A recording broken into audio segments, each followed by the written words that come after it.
A lot of kids are nervous going to school for the very first time. You know, your mom drops you off and you're with these strange kids and this strange lady in this strange building, and you're supposed to be okay with this.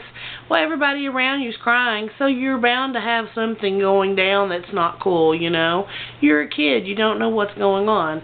And I remember being in kindergarten, and I believe it was the second day, and we had gone to recess, and then we went back in, and the teacher had told us, we were getting ready to go to recess, and the teacher told us that when we came back in, we were going to be coloring. And she had put some pictures that were out on our desks. You know, we all had our assigned places, and put some pictures out on our desk, and when we come back, we would be coloring them. Well, I didn't have colors.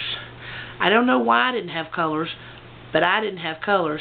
And it never occurred to me at being 5, 6 years old that, you know, the teacher might have colors or I could work this situation out. No, I didn't have colors. I was toast, and they were going to hate me forever. I didn't know what was going to happen to me, what my punishment would be. So when we went to recess, I went home. And home was about 3 miles away. You know, I'd been in the same town for years. Pretty much a straight shot. I knew how to get there. So I remember just ducking behind the cars and working through the parking lot and working over the street and working through the woods and working down the side of the highway till I was about half a mile from home, when one of the neighbors pulled over and picked me up, and they're like, "What in the world are you doing?"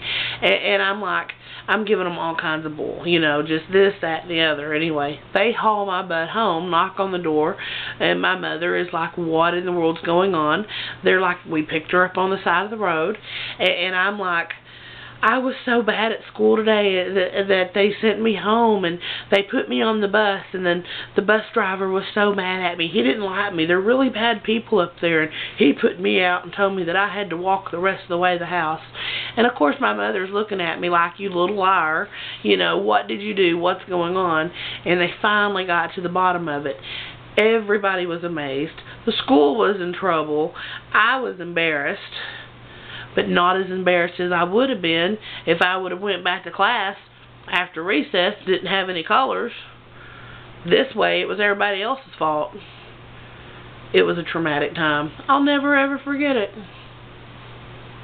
Anyway, seniors get to school supplies. Just keeps a lot of the nervous tension and drama down. Bye.